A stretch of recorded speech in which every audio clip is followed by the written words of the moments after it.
পাই না।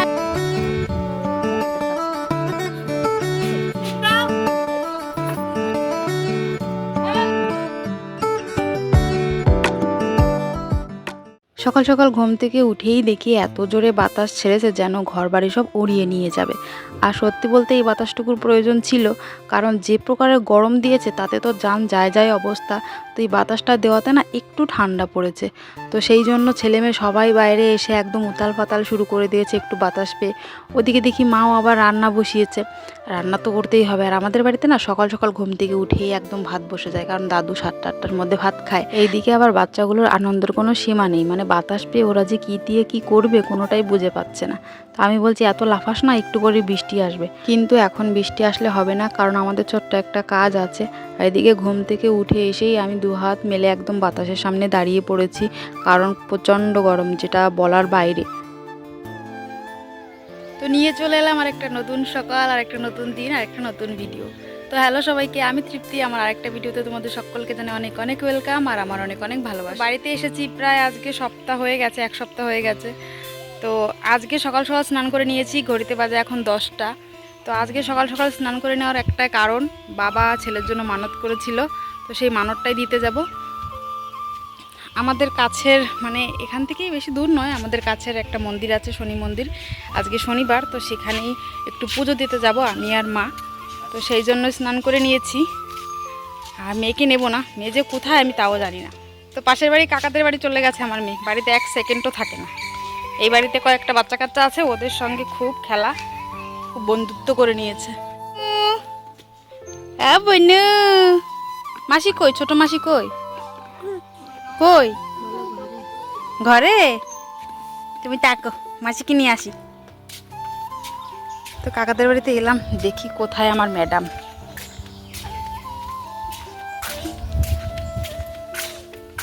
কাকি কি করো? রান্না বসাইছি, কি রান্না করবা? কি ধুমা! কই ওইটা, কই? ঘরে? ও কলে? এই যে এই ম্যাডামটাকে কোথাও খুঁজে পাই না আমি। কোথা দিয়ে ঘোরো তুমি? এই মামাকে পেলে আর কাউকে লাগে না, ওর সবাইকে ত্যাগ করে দিতে পারে ও। শুধু যদি শিবা মামা থাকে তাহলে আর কারো প্রয়োজন নেই, মারও দরকার নেই। দেখো আমার দিকে ঘুরে তাকাবেই না এখন।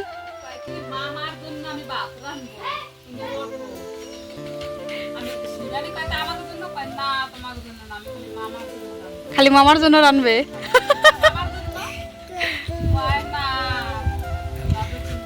তুমি কার জন্য রান্না করবা? ভাত না আনবা? কার জন্য? কার জন্য রান্না করবা বলো? ও মা, কার জন্য ভাত রান্না করবা? দেখ কথাই শোনে না আমার। ওই ওই, কার জন্য রানবি বল?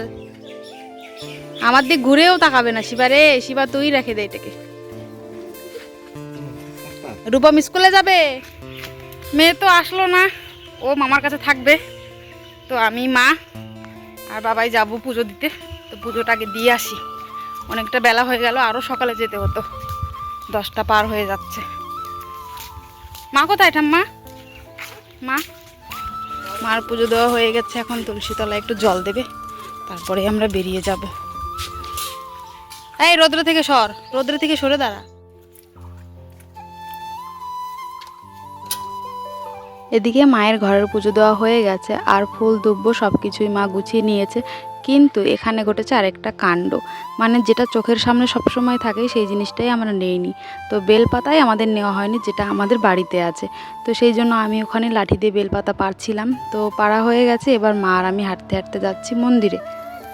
এই যে প্রসাদ নিয়ে নিয়েছি, এখন মন্দিরের কাছে প্রায় চলে এসেছি। ওই যে সামনেই মন্দির, ছোটো ঘরটা তো দেখতে পাচ্ছ, এটাই হচ্ছে এখানকার মন্দির। তো এখানে দেব পুজো এখন।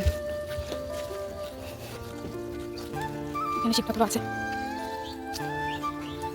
এই যে হচ্ছে শনিদেব ঠাকুরের মন্দির, এখানেই দেবো আমরা পুজো। সবাই বলেন ঠাকুর নাকি খুব জাগ্রত এখানে। পুজো দিতে এসছি যে, দেখে এই জন্য আসতে আমাদের কাছে। দেখ ওখানে বসে পড়লো, দেখছিস?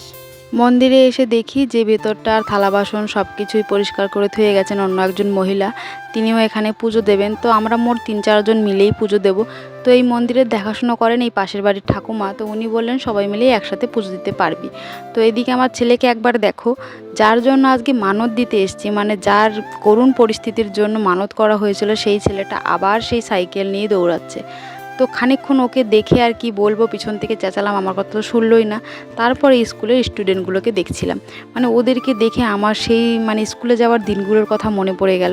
আর সেই ছেলেবেলার স্কুল লাইফের দিনগুলোর কথা মনে পড়লে না মুখের কোণে একটা মৃদু হাসি আসে। সত্যি এত এনজয়, এত আনন্দ, এত একটা ভালো দিন সেই দিনগুলো কেটেছে, যেটা মুখের ভাষায় হয়তো আমি বলে বোঝাতে পারবো না। আর যে পুচকুটাকে এখন আমার কোলে দেখছো, সেটাও কিন্তু আমার এক ক্লাসমেট, মানে ওই যে ওর মা পুজো দিচ্ছে, তো ওরই বাচ্চা এটা। ও আমাদের পাশের গ্রামের মেয়ে, তো আমাদের গ্রামে বিয়ে হয়েছে, সেই জন্য আমরা একে অপরকে খুব ভালো করেই চিনি। তো ওর বাচ্চাটা খুব কান্না করছিল, ওই জন্য আমি একটু সময় ওকে কোলে নিয়েছিলাম। আর এদিকে এখন আমাদের পুজো শুরু হয়ে গেছে। প্রথমে বাবার স্থানে আমরা পুজো দিয়ে নেব। তো এক এক করে সবাই বাবার মাথায় একটু জল ঢেলে ওখানকার পুজো কমপ্লিট করে তারপরে ভিতরে পুজো দেব। তো সব কিছুই রেডি করা, শুধু এক এক করে জল ঢেলে পুজো দিলেই হয়ে যাবে। আর এদিকে আমাদের পুজো দেওয়াও কমপ্লিট, সবাই একটু ভক্তি বিনয় করে মনের কামনা বাবাকে জানিয়ে তারপর একটু এদিকে এসেছিলাম। আর আজকে যে কি প্রচণ্ড গরম দিয়েছে যে মানুষ ঠিক করে দাঁড়াতে পারছে না গরমে, মানে এমনই বাজে অবস্থা। তো এদিকে আমাদের পুজো দেওয়াও কমপ্লিট হয়ে গেছে, আর মা ছেলে মেয়েকে নিয়ে একে একে ঠাকুরের কাছ থেকে একটু আশীর্বাদ নিয়ে নিচ্ছে আর ওদেরকে একটু ধুলি টেনে দিচ্ছে। মার মন বুঝতেই তো পারছো, আমার থেকে বেশি হয়তো আমার মা ওদের জন্য বেশি ভাবে, আর আমার কামনার থেকে হয়তো আমি মনে করি আমার মার কামনা বা ঠাকুরের কাছে প্রার্থনা বেশি কাজে লাগবে আমার ছেলে মেয়েদের। আচ্ছা, এবার বলি আমার ছেলের মানতের বিষয়। তো যখন ওর অ্যাক্সিডেন্টটা হয়েছিল তখন বাবা বাড়িতে এসেছিল বিশেষ কিছু কাজে, মানে ক্ষেতের কাজের জন্যই হয়তো এসেছিল। তো মা ছিলেন না, মা বোম্বাইতেই তখন ছিল, তো ভাইও ছিল না। তো বাবা বাড়িতে এসেছিলো শুধু এই কাজটার জন্য। আর তখনই আমার ছেলের এই বিপদটা ঘটে, মানে ওর অ্যাক্সিডেন্টটা হয়। আর সেই সময় বাবা বুঝতে পারছিল না যে কিভাবে ওর কাছে পৌঁছবে আর কিভাবে যে ও ভালো হবে। তো সেই সময় এমন একটা সিচুয়েশন ছিল যেটা হয়তো মুখের ভাষায় বলে বোঝানোর মতো ক্ষমতা আমার নেই।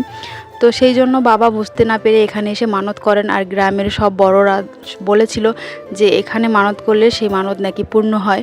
তো সবাই শনি মহারাজকে খুব মানেন। তো বাবা এখানে এসে মানত করেছিল, আর সেই মানত আমার ছেলের কাজেও লেগেছে। আর শুধু বাবা নয়, আমার বাড়ির বড়রা যারা আমাদের ভালোবাসে সবাই খুব খুব মানত করেছে, ঠাকুরকে খুব ডেকেছে, যার জন্য হয়তো ছেলের মুখটা আবার দেখতে পেরেছি।